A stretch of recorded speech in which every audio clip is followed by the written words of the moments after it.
Mike la richesse. Franchement, et ça passe, peut aller mawa, peut aller soni ou réagir dans le modèle ou réagir en fonction de conseil de quoi pesio. Big Zaga cité. À lobby où est vrai. À lobby makambo où est vrai. Il a fallu d'abord comprendre. Parce que bino bozara ceux qui n'évitez ceux qui succès comme te mataka bino na mutu ceux qui ne bon succès on zalaka na les réseaux sociaux hein.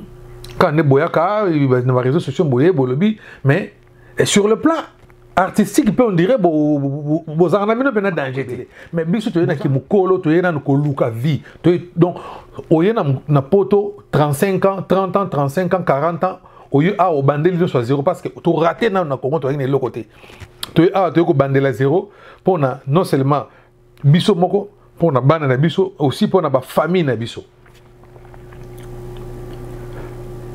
donc musala tanto sala awa to boti bana awa la plupart na biso peut-être to kufela na bamboka o na l'habitude que ils allaient obligatoire muta fanda mais peut-être to kufela awa parce que vu l'âge de toujours qui n'ont toujours avancé, tu fait là, mais tu sais que la banane est bisonini.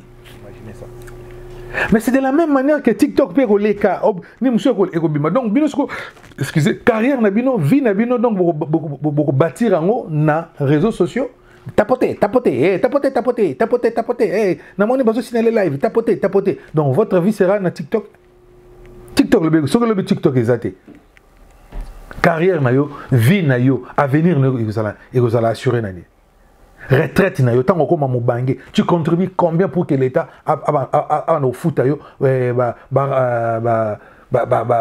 rente na yo, bon il y a pension na yo.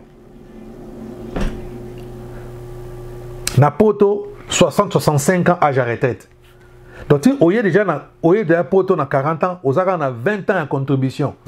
Pour que on vivre bien après retraite no va fouta yo Mike la richesse yebi sebiso o makamusa to sala kana YouTube Facebook TikTok ni to contribuer à combien na caisse à l'état to Mike la richesse o contribuer à combien on sala ka déclaration revenu na yo aux na TikTok pour que lobby soko komi mo bangé revenu na yo à TikTok et bandako soutenir yo bandako laisser yo o épargner combien pour na bana na yo oui on va le peut-être aux yeux épargner pour na bango oui côté épargne peut-être c'est mieux sauf que au salaire yango bien sûr. Coucou Maloba quand c'est jamais nada femme marie mère de 2 enfants mais divorcée bah ma copine hier sonna nous s'abonner na PF Bonheur TV s'abonner cette fois-ci parce que oui bien qu'on a moi si sonna on le c'est que maramba bien go banda Maloba na sukati no bane bandeli pour aux en retardé makemba lelo ya ko s'abonner PF Bonheur TV na biso nyonso ndenge tozali à s'abonner massivement yi bo s'abonner na ngulu pa tiens bala moto suka boy 1 million d'abonnés PF Bonheur TV na biso TV na bango TV na yo omoni TV na yango yo PTV na biso nyonso PF Bonheur TV chaîne oyo etunda na bilengi ya ngeli elengi oyo kokuta tala miliki na nyampulite na yango sala boye lisapi oyo kaka olembolela kasani yango nde okosabone nango okoti na YouTube omoni esika bakomi sabone na rouge Dobika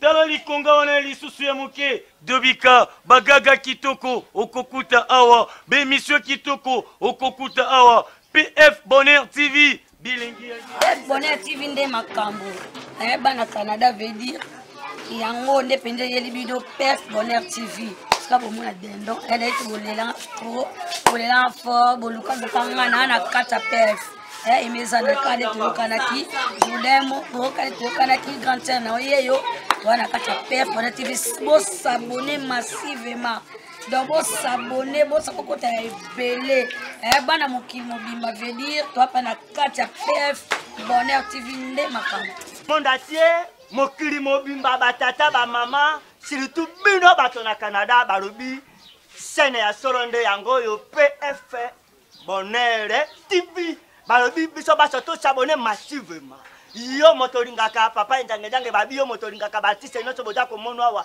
balobi s'abonnez-vous massivement. Allez, s'abonner.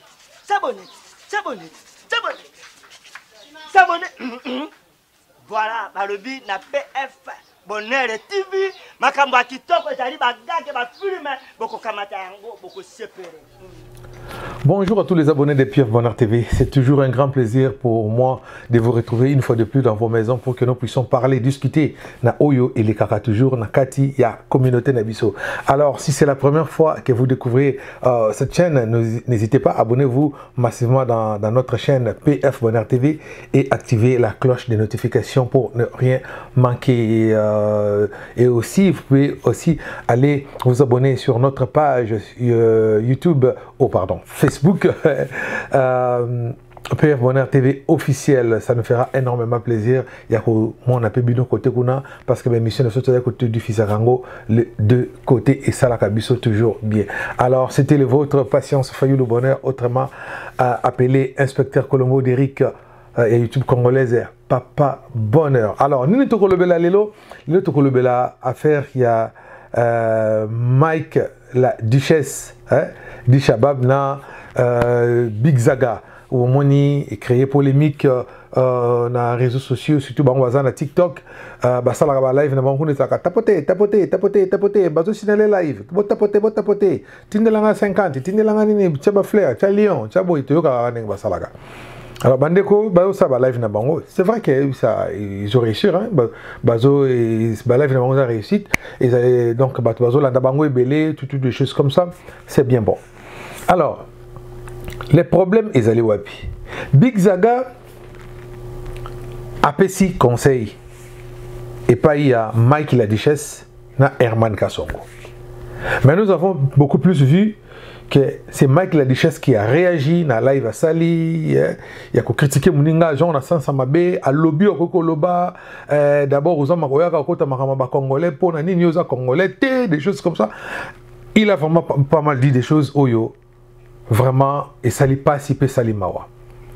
Alors les loto mekana kocha les points sur les i na makambo et belé. Peut-être dossier au dozo le bela bandeko baza peut-être na Congo ou baza résident na Congo ou bien en Afrique peut-être ba eko toucher ba pena mingité mais tout le ba biso mutofandi na diaspora. Mike la duchesse franchement et ça passe pesali mawa pesali soni ou réagir na modèle ou réagir en fonction ya conseil de quoi pesio. Big Zaga ko cité à lobby o eza vrai à lobby makambo o ezali vrai. Il a fallu d'abord comprendre parce que bino bozara soki n'ébite ceux qui succès comme te mataka bino na mutu ceux qui nene n'était bon succès on zalaka na ba réseaux sociaux hein quand ne boyaka na ba réseaux sociaux boye bolobi mais sur le plan artistique on dirait bozara bino pena danger boza communautaire. Il faut tout le la vérité. Mutu monta za jaloux na yo, mutu monta za contre yo. Ndeko na biso Mike la duchesse. Na poto auto fandi o to yé d'abord un to poto ki mokolo. To ça te le la ba no amike, ba botami awa, ba koli awa. O ba parents, biso ba parents to zali to ça là déjà toujours épargné pour la bango. Bano bakoli a ba structure eza ya kofanda bazana ba jeune bazo travailler nde babandi ko ba déjà ko travailler na bo mwa na boye bazo bazana avantage belé ya ko bomba mais sur le belé ya ko épargner makambo belé mais biso to yena ki mukolo to yena ko luka vie to donc oyena na poto 35 ans 30 ans 35 ans 40 ans oyo a o bandeli soit zéro parce que to raté na Congo to yena le côté to a to ko bandela zéro pour na non seulement biso moko pour na bana na biso aussi pour na ba famille na biso. Donc musala tanto sala awa to boti bana awa la plupart na biso peut-être to kufela na bamboka o na libité que ezali obligatoire mutafanda a mais peut-être to kufela awa parce que vu l'âge toujours que na toujours avancé to kufela awa mais to kotika la bana na biso nini. Na poto 60-65 ans âge à retraite. Donc au lieu déjà poto na 40 ans, aux a na 20 ans en contribution pour que on vivre bien après retraite na ba futa yo. Mike la richesse, yebi sebiso makamusa to sala kana YouTube, Facebook, TikTok. Ni to contribuer à combien na caisse à l'état?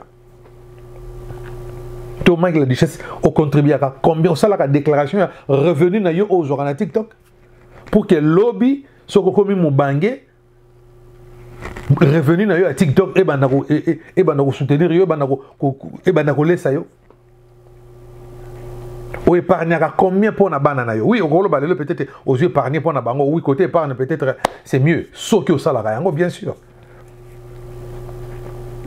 Mais t'as la retraite na yo. Le bo aux retraite. Au comment âge moko au salaire. D'abord aux artistes comédiens autonomie bengara ya maboki. Donc tu ya poto exacte que boyaka ko sala bozo jouer a bozo ka ba contrat ba spectacle bogana ko jouer ndenge za ka ba artiste pendant il y a entre guillemets il y a théâtre non bino ko sala ngote ko jouer na bino zalara o ka ne zalara muta bengi sur la fête o ke sali et loko moko tout sali ba bilo na ba grimace na bino ko sala ka wana. Mais soyons sérieux, Mike. Comment est-ce que ce qu'on a musala na yo permanent? Hein?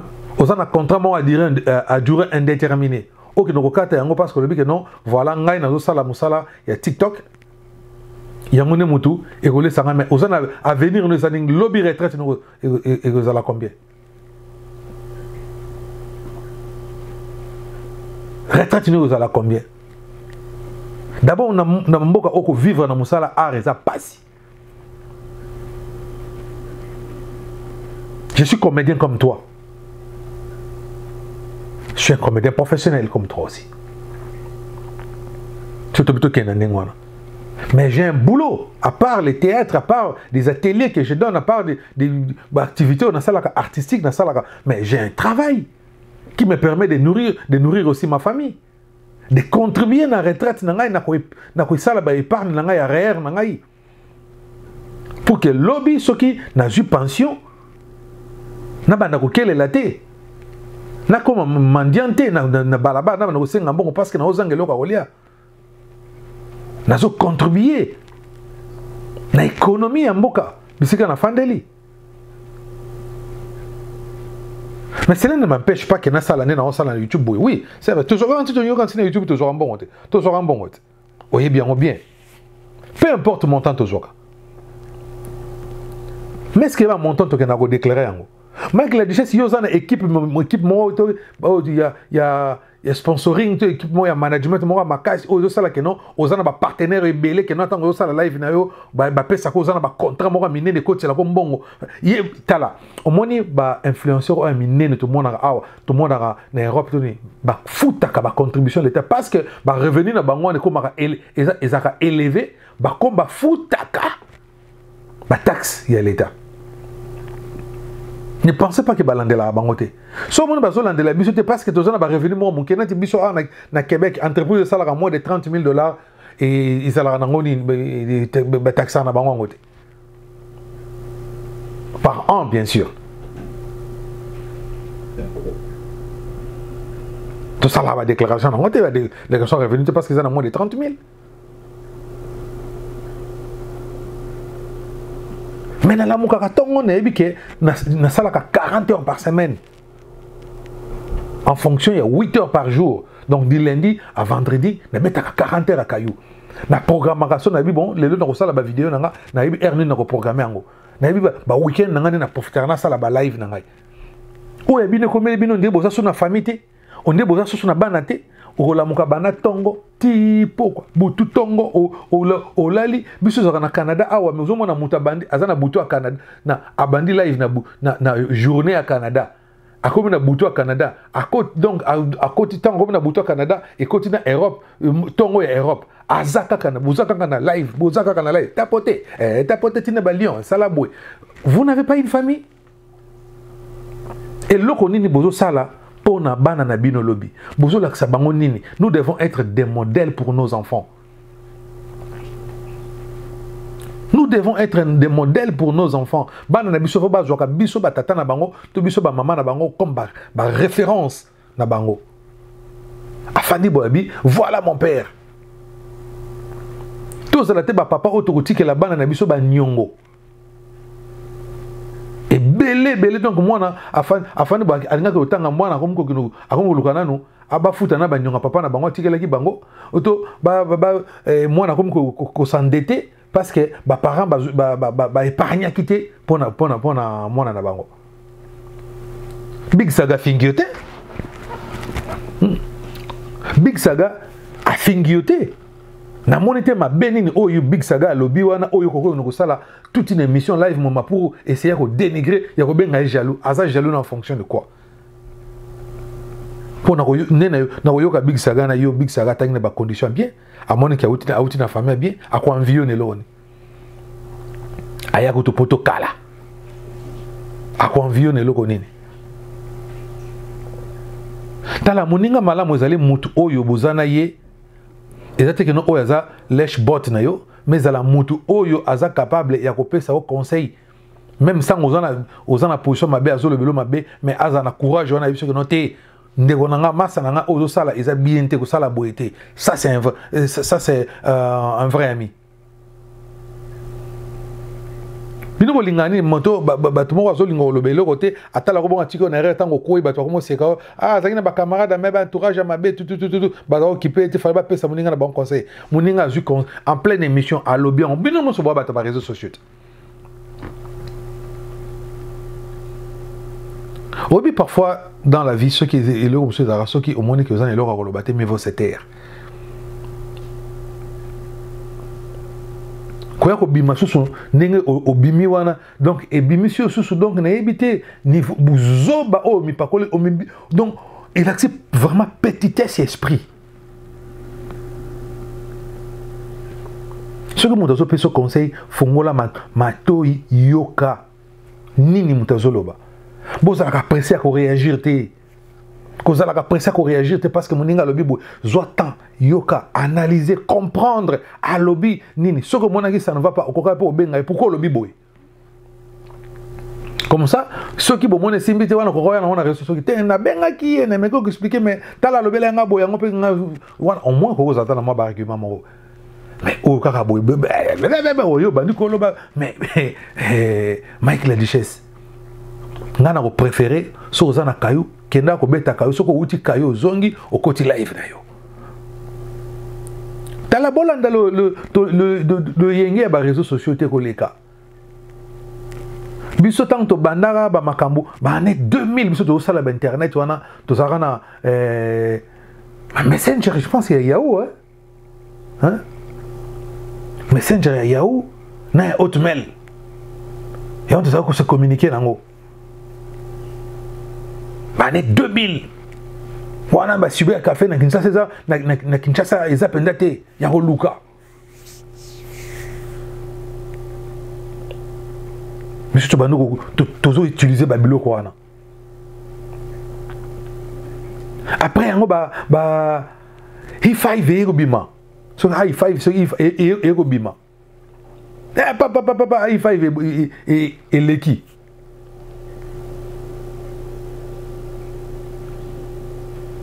Tu comprends ba Facebook ego bima ba YouTube ego ba YouTube bimi ba Facebook bimi ba Instagram ba biloko tout autre ça nango bimi mais to yeba ke koleka nango qui pouvait imaginer que TikTok est kokoroya et kokoroya ampleur aujourd'hui mondiale qui pouvait imaginer ça mais c'est de la même manière que TikTok peut koleka ni monsieur ego bima donc bino excusez carrière na bino vie na bino donc beaucoup bâtir ngo na réseaux sociaux. Tapoter,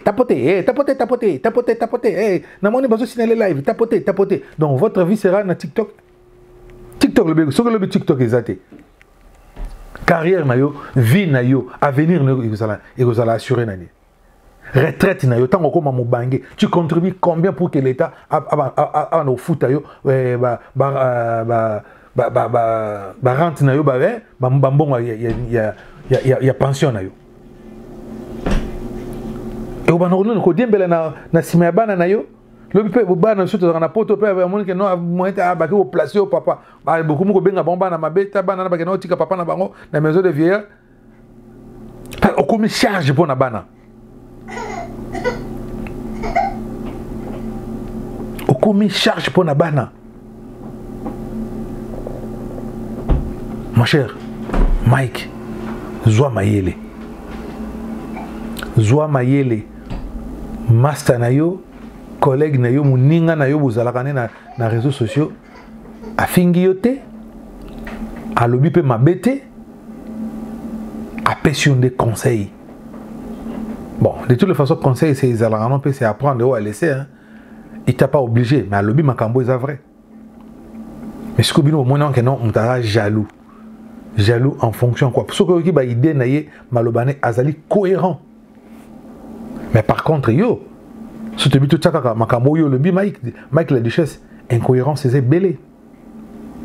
Incohérence c'est belé, n'a habité. Kaka, qui combat ya Mike la duchesse, ne moto oyo, ba succès bo sala na théâtre, na Congo na yango mte comme ça kabino nengo na bolinga koyo ka batute. C'est ça le problème ba artiste na biso ba kanta ba comment.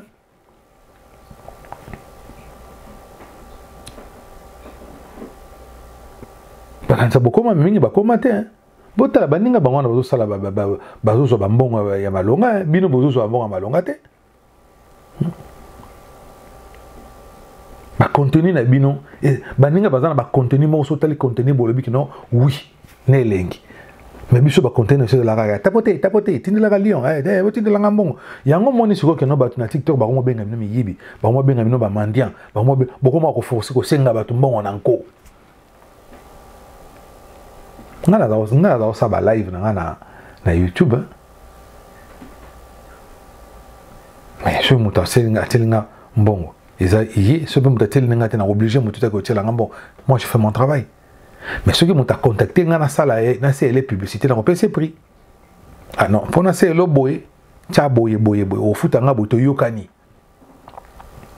Au futinga makamona nga, le chocho nga, le kotro nga, likonda nga. Donc, na salilio musala nenge to yokanaki. Mais beaucoup obligé batute, bo sengaka non so beaucoup te papa kende boulot. Na boite ke musala bo sala na réseaux sociaux ils appellent musala oui, et ça parce que ils ont même la bino ba revenu. Mais ba revenu monte déclarer en c'est comme un travail dans les noirs. Et ça quand on bien monte à sala na c'est un messa.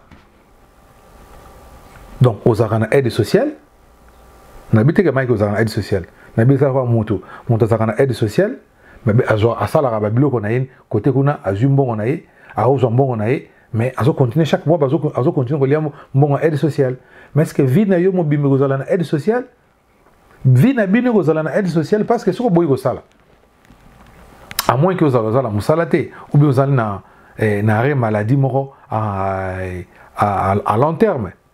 Aux arrêts maladie mon boy ou bien accident de travail ou bien que non de naza awa bazo futangai l'état zo futanga par rapport à accident na salaki na musala ben maladie mon boy ba futa mais toutes les phases ils a rappelé limité hein et vous allez vie non mo bimbate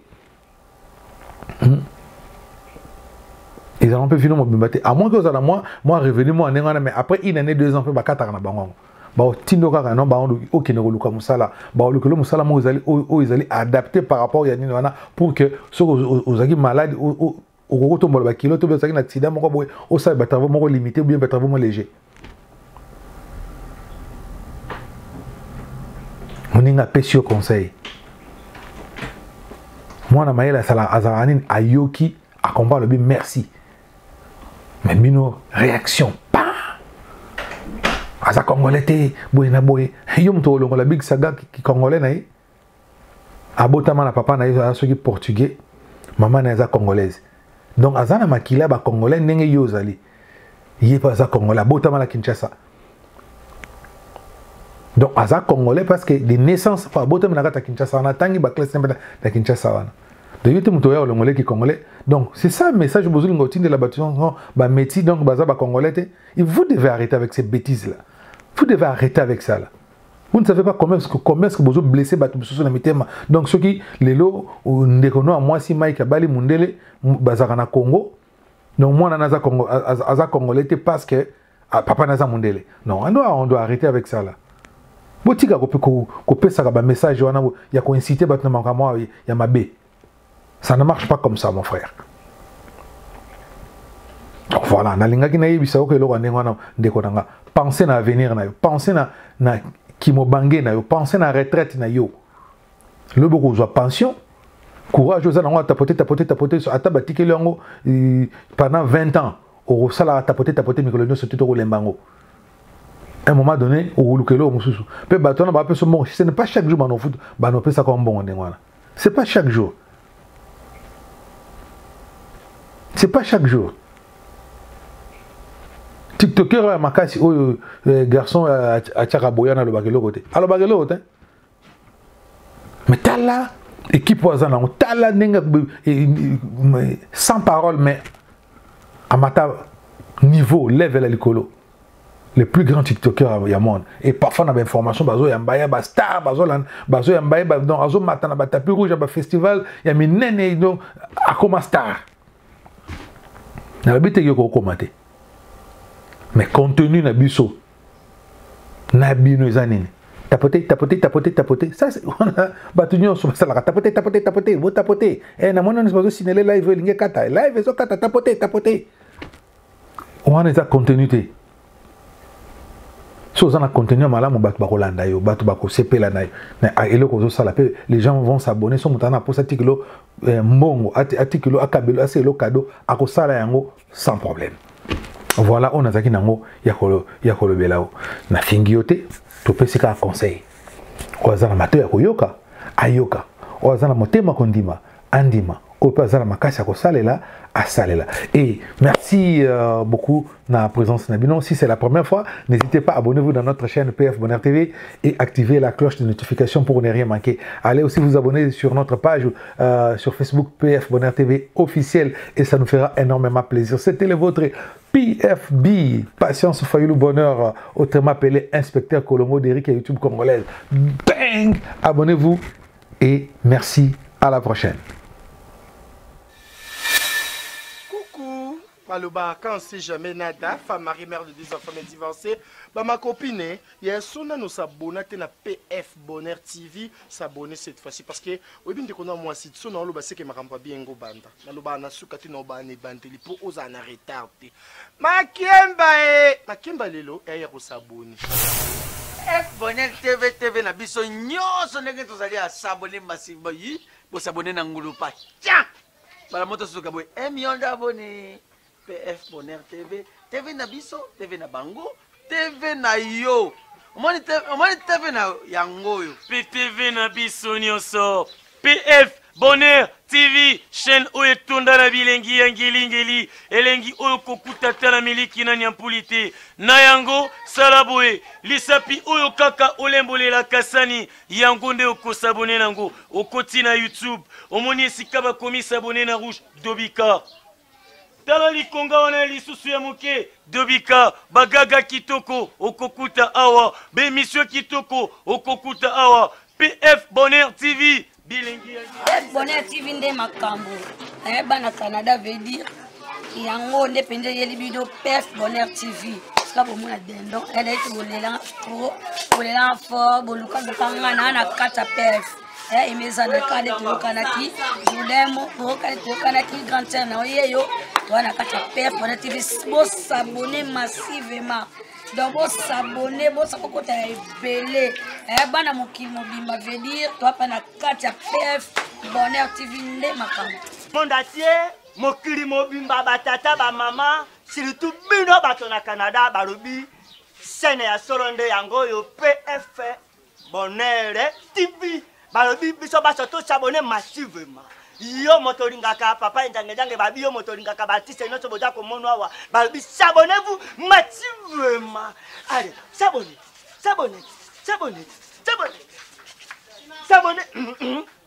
Voilà, balobi na PF Bonheur TV makambo ya kitoko ezali bagage bafilme bokokamata yango bokosepere.